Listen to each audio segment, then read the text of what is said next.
जीवों में जनन,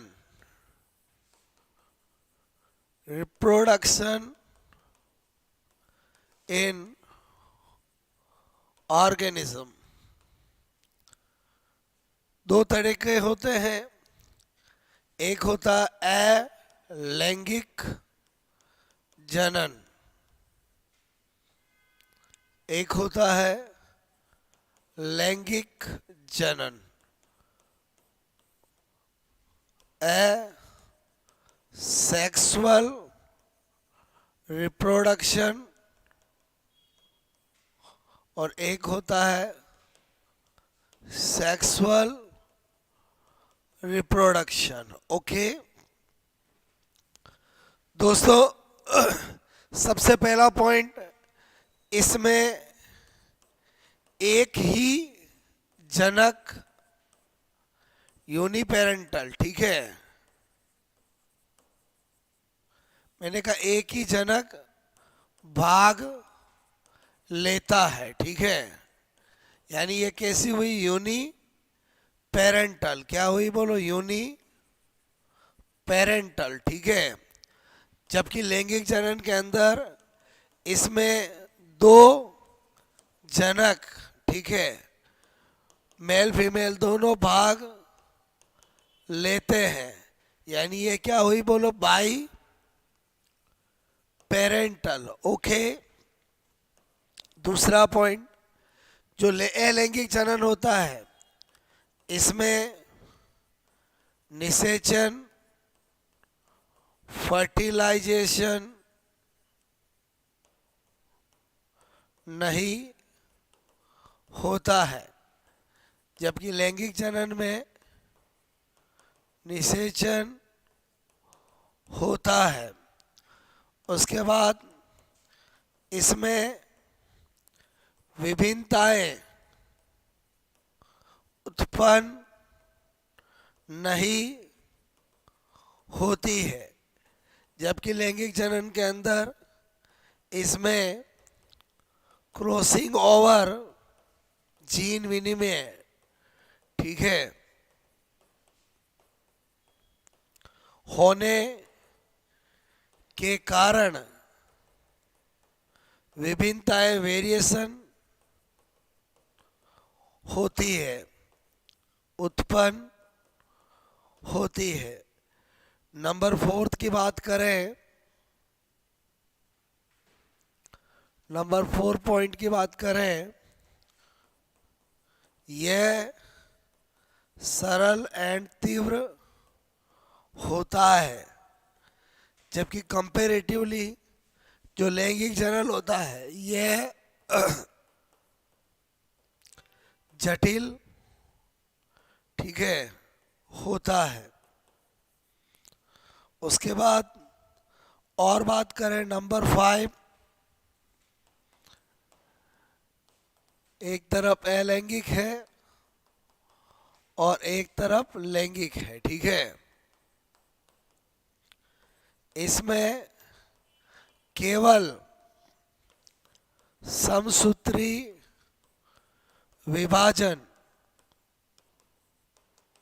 माइटोसिस होता है। इसमें समसूत्री, ठीक है, माइटोसिस एंड अर्धसूत्री मियोसिस दोनों विभाजन होते हैं। इसमें बनने वाली पुत्री कोशिकाएं, बनने वाली डॉटर सेल कोशिकाएं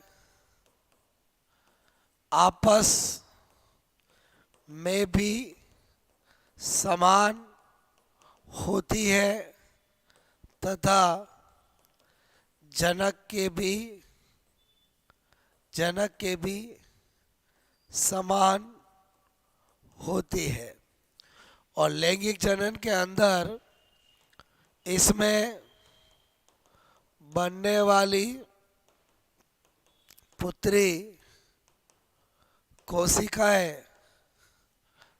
आपस में भी अलग अलग होती है तथा पैतृक पेरेंटल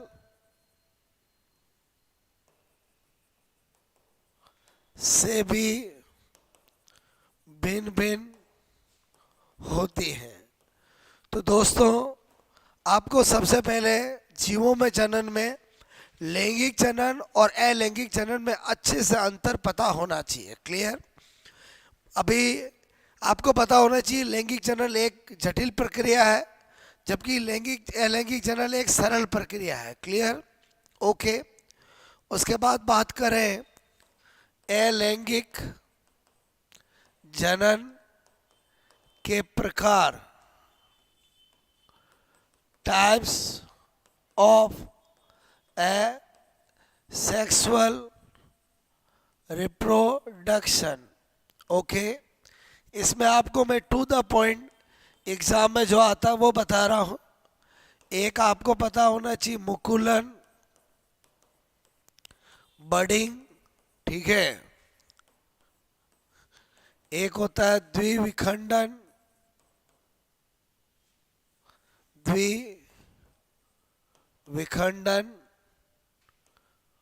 बाइनरी फिशन, और एक होता है बहु विखंडन,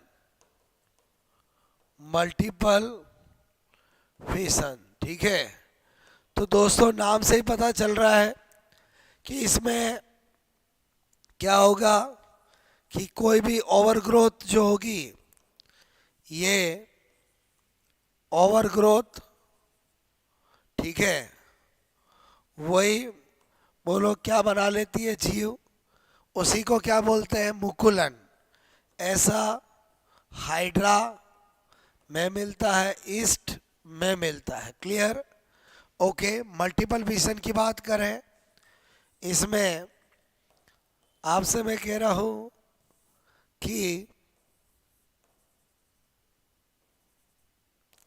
और फिर इस तरह से ये क्या होगा? Binary fission.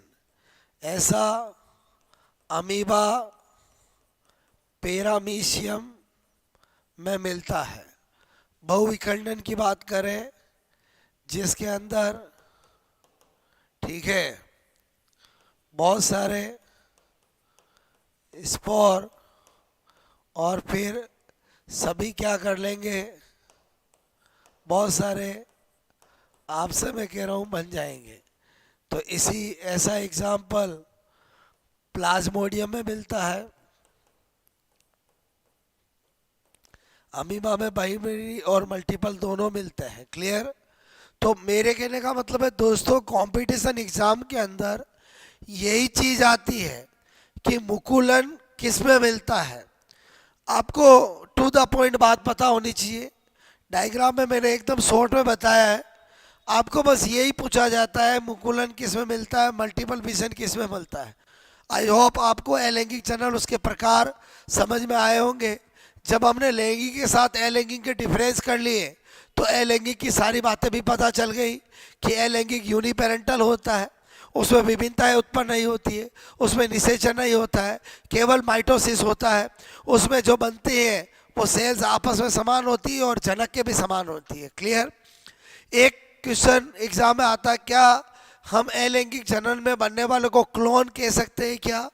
तो उसका भी एक स्पेशल नोट बता देता हूं।